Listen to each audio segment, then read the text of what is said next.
ड्रामे की स्टार्टिंग में हमें दिखाया जाता है इस ड्रामे की फीमेल लीड शाओ ही को, जो अपना बोरिया बिस्तर लपेट कर जाने की तैयारी करी होती है, लेकिन उसकी बाइक तो चलने का नाम ही नहीं ले रही।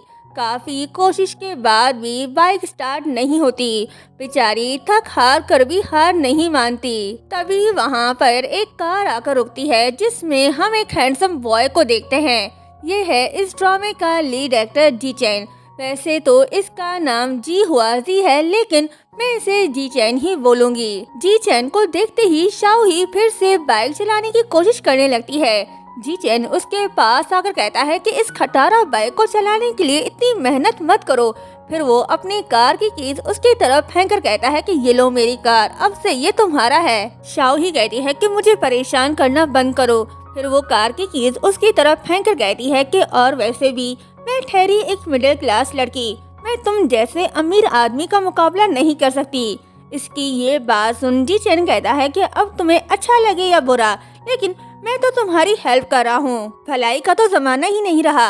शाओ ही कहती है कि थैंक यू जो तुमने मेरी हेल्प करने की कोशिश की, अब तुम अपनी सिंगल लाइफ एंजॉय करो, मैं तो चली। ये बोलकर शाओ ही अपनी खटारा बाइक में सवार होकर वहाँ से जाने लगती है, पर जाते जाते बाइक का धुआं उसके मुंह पर उड़ा कर चली जाती है। धुएं की वजह से बेचारे की हालत खराब होने लगती है। वो सोचता है कि क्या मैंने पिछले 3 सालों में इसके साथ इतना बुरा ट्रीट किया। ये तो थी प्रेजेंट की कहानी। सोचने वाली बात ये है कि इन दोनों के आपस में क्या रिलेशनशिप है और शाओ ही इसे छोड़कर क्यों जा रही है। इसके लिए हमें फ्लैशबैक में जाना होगा। फ्लैशबैक में हमें दिखाया जाता है कि आज शाओ ही और जी चैंग की वेडिंग एनिवर्सरी है, पर जी चैंग सारी रात घर नहीं आता। शाओ ही अपने हस्बैंड के बेवफाई के एविडेंस हाथ में लिए दुखी होकर उसका वेट कर रही होती है। ये बेचारी अपना घर चला रही है और इसका बेवफा हस्बैंड दूसरी लड़कियों के साथ गुलछड़े उड़ा रहा है।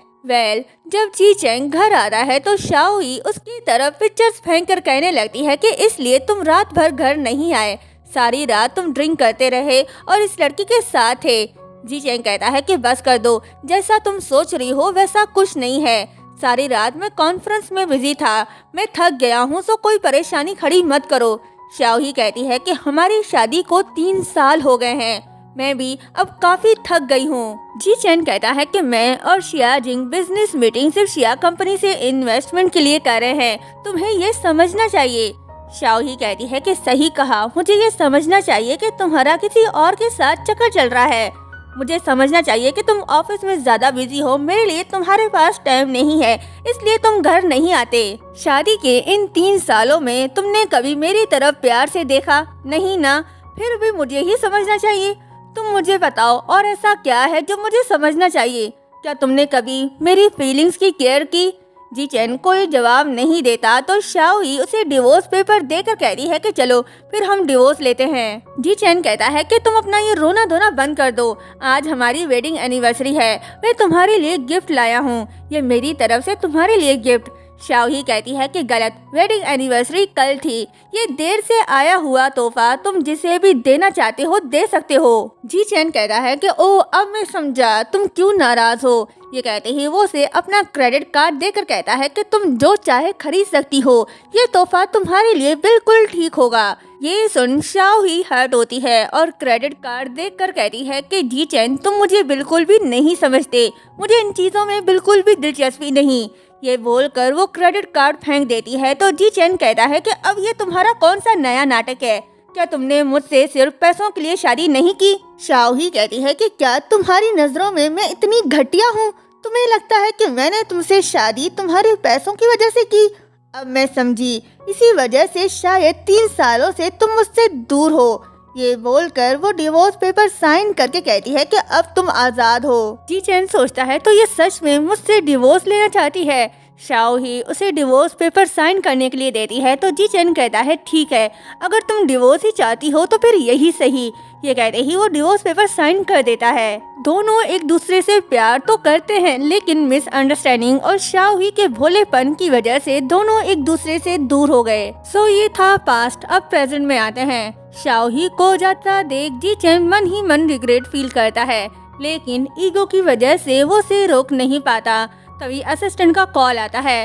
वो उसे बताता है कि बॉस, बुरी खबर है, जी ग्रुप का सबसे बड़ा क्लाइंट अचानक से डाइवेस्टमेंट की डिमांड कर रहा है। ये तो बहुत बुरा हुआ, हमें जल्द ही इस मसले का हल निकालना होगा।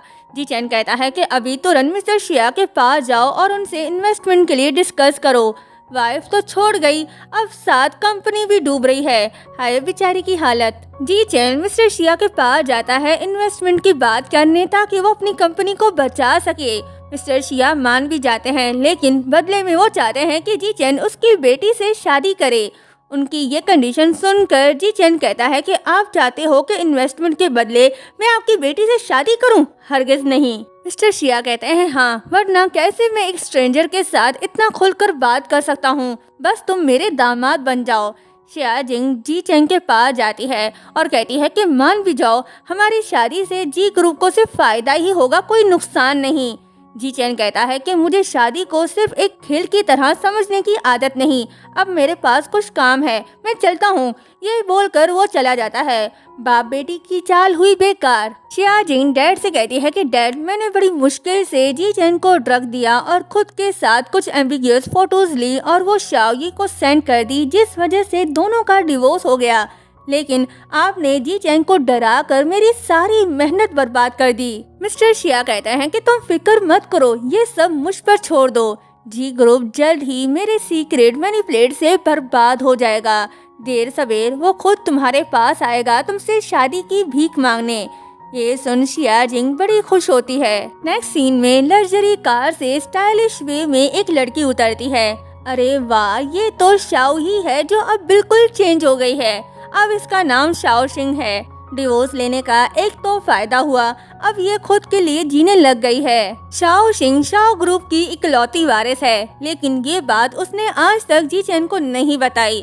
वो तो ये समझता है कि शाओ ही जस्ट शाओ फैमिली की रिलेटिव्स है। खैर, शाओ शिंग अब शाओ कंपनी की सीईओ बन गई है। उसके वेलकम के लिए गार्ड्स खड़े होते हैं जो बड़े शान और शौकत से उसका वेलकम करते हैं। सेक्रेटरी कहती है कि मैडम, आपके स्किन केयर का सामान आ गया है।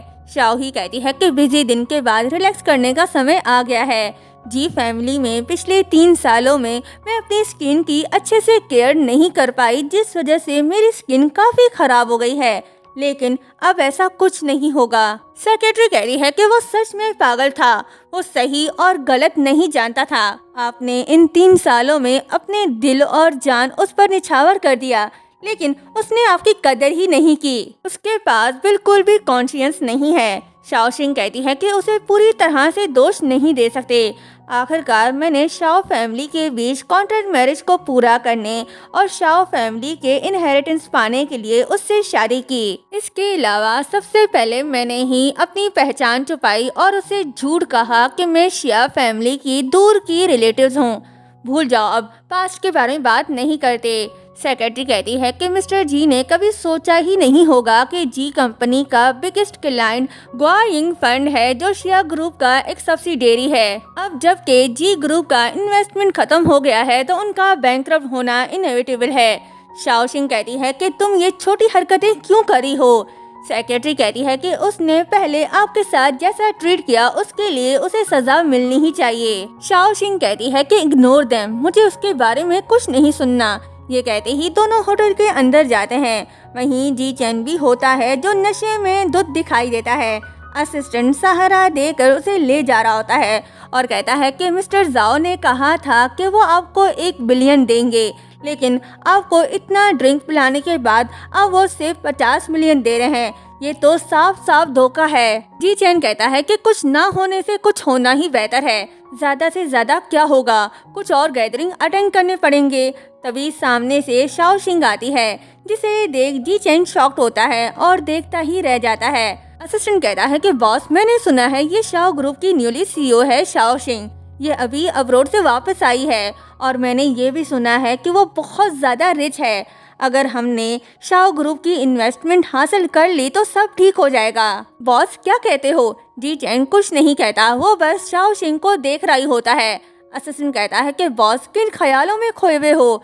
जी चैन कहता है कि ये लड़की इतनी जानी पहचानी क्यों लग रही है। ज्यादा ड्रिंक करने की वजह से जी चैन की तबीयत खराब होने लगती है। उसके पेट में शदीद पेन होने लगता है। वो असिस्टेंट का नंबर डायल कर रहा होता है, लेकिन गलती से वो अपनी एक्स-वाइफ को कॉल कर लेता है और कहता है कि जल्दी से जाओ और मेरे लिए स्टमक मेडिसिन ले आओ। शाओशिंग कहती है कि जी चैन तुम। जी चैन उसकी आवाज़ नहीं सुन पाता क्योंकि उसके हाथ से मोबाइल गिर जाता है। वो बस मेडिसिन मांग रहा होता है। शाओशिंग कहती है कि जी चैन क्या हुआ, तुम ठीक तो हो ना? उसे कोई जवाब नहीं देता और बेहोश हो जाता है। शाओशिंग फौरन से जी चैन के घर आती है। उसे देख जी चैन को अपनी सीधी सादी वाइफ दिखाई देने लगती है, लेकिन शाओशिंग अब बिल्कुल चेंज हो गई है। वो उसके पास आती है और कहती है कि तुम ठीक तो हो ना?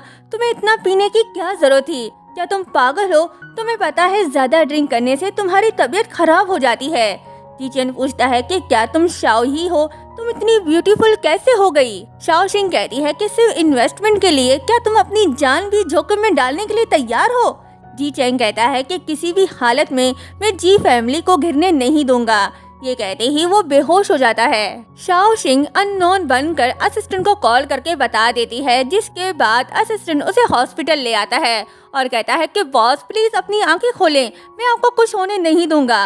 मैंने कहा था उनके इरादे ठीक नहीं है, लेकिन आपने मेरी बात नहीं सुनी। जी चैन बेहोशी में भी शाओ ही को याद कर रहा होता है। डॉक्टर्स जी चैन को बचाने की कोशिश कर रहे होते हैं, लेकिन कोई फायदा नहीं होता।